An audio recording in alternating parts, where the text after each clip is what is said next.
सन 1971 में हुए भारत पाकिस्तान युद्ध के दौरान गुजरात के भुज शहर की महिलाओं ने भी काफी अहम योगदान दिया। जिस दौर में महिलाओं को घर से निकलने पर मनाही थी, उस दौरान भुज की इन महिलाओं ने होमगार्ड सर्विस ज्वाइन किया। भारत पाकिस्तान युद्ध के दौरान शहर में ब्लैकआउट कराना हो या फिर घर घर जाकर लोगों को सचेत करना हो या जागरूक या फिर अन्य प्रशासनिक कामकाज, इन महिलाओं ने देश हित में युद्ध के दौरान वो सभी काम किए। मैं 71 से होमगार्ड में थी और जब युद्ध का माहौल चल रहा था तब ब्लैकआउट थी भुज में। उस वक्त हम सब महिलाएं शहरी गलियों में घूम के ब्लैकआउट कराती थी।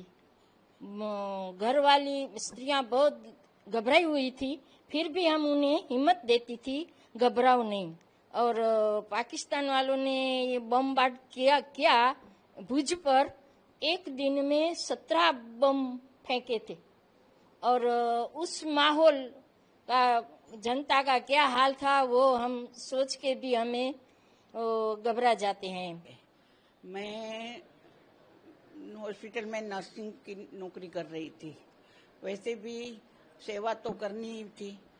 तब यहाँ जे लड़ाई का माहौल हुआ और लड़ाई हुई शुरू, उससे पहले हम होमगार्ड में शामिल हो गए थे। हमारा पूरा प्लाटून था, महिला प्लाटून था होमगार्ड में।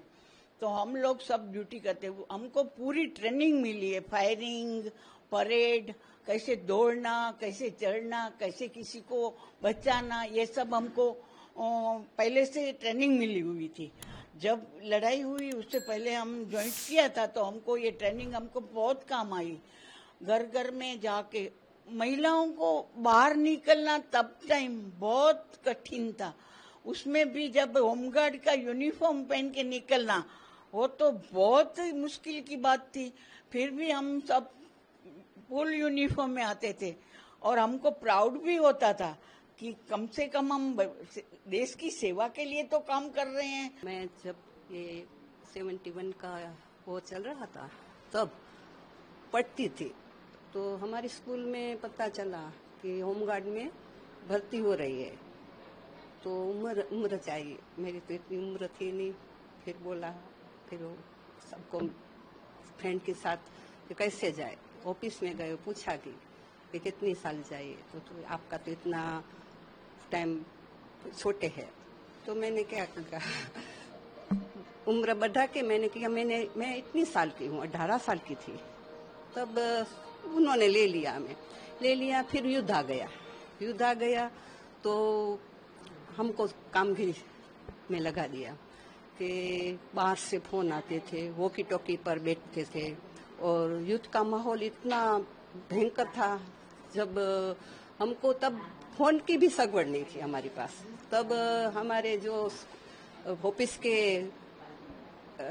जो कर्मचारी थे वो हमें बुलाते थे और बोलते थे कि आपको आना पड़ेगा।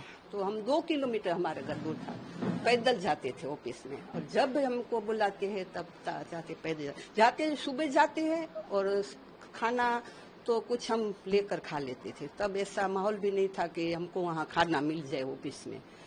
मेरा ये माँ जो थी, मेरी माता थी, वो कच्छ की प्रथम महिला होमगार्ड थी। और उस जमाने में 65 की साल में जब लड़ाई हुई थी तो उसके बाद जो जवान घायल हुए थे उनके लिए ब्लड की जरूरत पड़ी, तो वो भी उन्होंने ब्लड डोनेट किया। 71 की बात करते हैं तो 71 में कच्छ का इलाका है, वो सरहदी इलाका है। तो कच्छ के सरहदी इलाके में करीबन उस जमाने के रिपोर्ट के मुताबिक 101 बम पड़े थे कच्छ पे, लेकिन फिर भी कोई भी मरा नहीं था, आदमी, इंसान, कोई जानवर या कोई चिड़िया। तो ऐसे माहौल में हमारी बहनें ने जो काम किया है, उनका जुस्सा था। जब आज भी जुस्सा, इतनी बड़ी उम्र की बहनें 70 से आगे बढ़ चुकी है, लेकिन फिर भी उसका जुस्सा वही है। आज मैं भी यही बोलती हूँ कि मेरी माँ ने हमको ऐसी ट्रेनिंग दी है। मैं खुद भी एनसीसी की सार्जेंट रह चुकी हूँ। जब भी देश पर आतंकी हमला हुआ है, कभी भी देश में जरूरत पड़ी है, तब हमारी महिला ने पहले मोर्चा संभाला है। आज भी बड़े हो गए हैं, लेकिन फिर भी सब बहनों में इतनी ताकत है कि कुछ नहीं कर सकती, लेकिन आपको एक बल दे सकती है, काम कर सकती है। आज भी हम लड़ने के लिए अगर हम इन दोनों बहनों को हाथ में बंदूक मिल जाए तो डेफिनेटली वो फायरिंग कर सकती है। हमको यही चाहिए है, हम तो सरकार से ये बोलते हैं कि हमारे हाथ में बंदूक दो, हम भी काम करेंगे, हमको भी करना है। इन महिलाओं ने अपने परिवारों के खिलाफ जाकर देश को पहले रखते हुए 1971 के युद्ध के दौरान अहम योगदान दिया था, जिसके बाद देश हित में दिए गए इस योगदान को देखते हुए इन महिलाओं को तत्कालीन सरकार ने प्रशंसा पत्र प्रदान किया था